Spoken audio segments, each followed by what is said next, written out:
বিসমিল্লাহির রহমানির রহিম। সম্মানিত শিক্ষক মণ্ডলী, আসসালামু আলাইকুম। আজকে আমি এই ভিডিওতে ওয়েব পেজে অর্থাৎ আপনি ডেস্কটপ এবং ল্যাপটপ দিয়ে কীভাবে শিক্ষার্থীদের মূল্যায়নের মাত্রা পিএ ও বিএ ইনপুট দেবেন তা দেখাবো। এটা মোবাইল অ্যাপের চেয়ে আরও সহজ এবং আকর্ষণীয়। এজন্য আপনাকে যা করতে হবে, আপনি প্রথমে একটা ব্রাউজারে ঢুকবেন। এই ইউআরএলটা আমি এখানে সেভ করে নিয়েছি। এখন এখানে ক্লিক করলে কিন্তু আমার ওই ওয়েবসাইটে ঢুকে যাবে। আপনারা এই ইউআরএল ব্রাউজারে কীভাবে সেভ করবেন, এই যে প্লাস আইকন আছে এখানে একটা ক্লিক করবেন। করলে এখানে আপনি এই ওয়েবসাইটের নাম এবং ইউআরএল অর্থাৎ ঠিকানা এটা দিয়ে অ্যাড দিলে আপনি এখানে সেভ হয়ে যাবে। এই যে ঠিকানাটা বা ইউআরএলটা আমি ভিডিও ডিসক্রিপশন বক্সে দিয়ে দেব, ওখানে ক্লিক করলে আপনি ঢুকতে পারবেন। এখন আমি এখানে ক্লিক করতেছি। ক্লিক করার পর এরকম একটা ইন্টারফেস আসবে।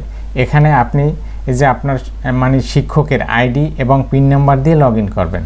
লগ ইন করার পর আপনার এরকম একটা ইন্টারফেস আসবে। এখানে দেখেন অনেকগুলো অপশন আছে। প্রথম পাতা, রিপোর্ট, তারপর শিক্ষক, শিক্ষার্থী, শ্রেণী, এরপর এখানে আছে মূল্যায়ন শুরু করুন। আমার যেরকম আসছে এরকম আপনার প্রথমত আসতে নাও পারে।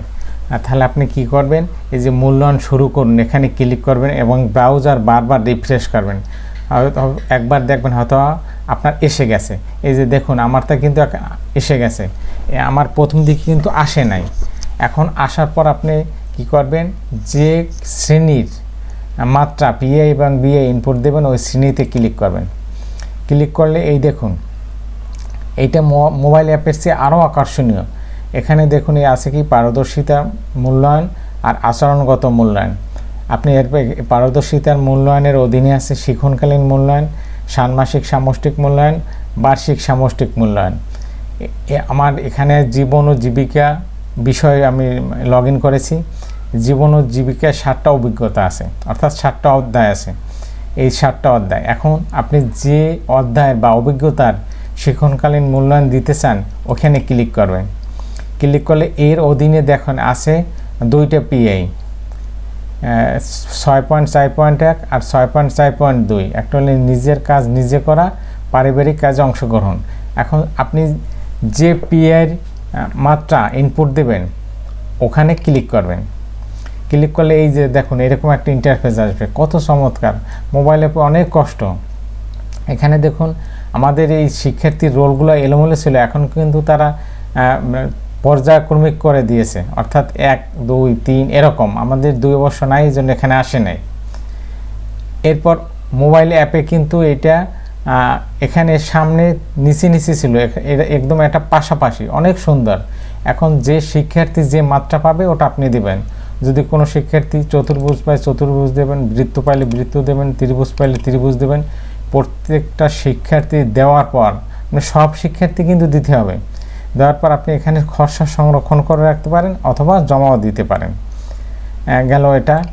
এরপর যদি আপনি এই প্রথম পিএইটা দেওয়া হয়, এরপর দ্বিতীয় পিএইটা দেবেন। এরকম সবগুলো তথ্য দেওয়ার পর শিক্ষার্থীদের তথ্য যে মাত্রা পায় ওটা দিবেন। তো ত্রিভুজ পাইলে ত্রিভুজ, বৃত্ত পাইলে বৃত্ত, সবগুলো দেওয়ার পর আবার একই রকম আপনি সংরক্ষণ করেও রাখতে পারেন। সংরক্ষণ করে রাখলে আপনার সুবিধা হলো আপনি যদি পরবর্তীতে পরিবর্তন করতে চান করতে পারবেন। জমা দিলে কিন্তু আর পরিবর্তন করতে পারবেন না। এই গেল শিক্ষণকালীন মূল্যায়ন। এরপর আসেন ষান্মাসিক সামষ্টিক মূল্যায়ন। এখানে দেখুন আমাদের ষান্মাসিক সামষ্টিক মূল্যায়নের 4টে পিএই ছিল, 1, 2, 3, 4। এটা জীবন জীবিকায়। তাহলে আপনি যে পিএর মাত্রা ইনপুট দিতে চান ওই পিএতে ক্লিক করবেন।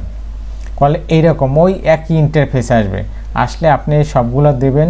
দেওয়ার পর আপনি এখানে সংরক্ষণ করবেন অথবা জমা দিবেন। এরপর আসেন বার্ষিক সামষ্টিক মূল্যায়ন। এখানে আমাদের জীবন ও জীবিকা বিষয়ে বার্ষিক সামষ্টিক মূল্যায়নে পিএই ছিল 1টা, 2টা, 3টা, 4টা, 5টা, 6টা।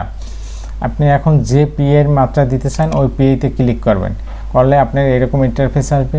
প্রত্যেকটা শিক্ষার্থীর পিএই দেবেন।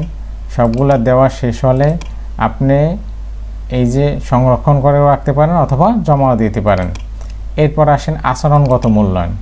এখানে ক্লিক করলে এখানে আসবে আপনার প্রত্যেকটা শিক্ষার্থীর আচরণগত মূল্যায়ন দিতে হবে। কারণ একজন শিক্ষার্থীর আচরণগত মূল্যায়ন বা বিএ হলে কিন্তু 10টা, তা কী করবেন, ওই শিক্ষার্থীর এখানে ক্লিক করবেন। ক্লিক করলে এই যে দেখুন ওদের 10টা বিআই, তাহলে 10টা বিআই আপনি দেবেন। যেমন এইটাই যদি বৃত্ত পায়, পরেরটা ত্রিভুজ পায়, পরেরটা চতুর্ভুজ পায়, এরকম 10টা দেওয়ার পর সংরক্ষণ করুন ও পরবর্তী যান। এখানে যদি আপনি ক্লিক করেন তা সংরক্ষণ করার পর আপনি এই পরবর্তী শিক্ষার্থীতে চলে যাবেন। এবার আপনি সব শিক্ষার্থী দেওয়া হলে হয়তো বা সাবমিট অপশন আসবে, আপনি সাবমিট করে দেবেন।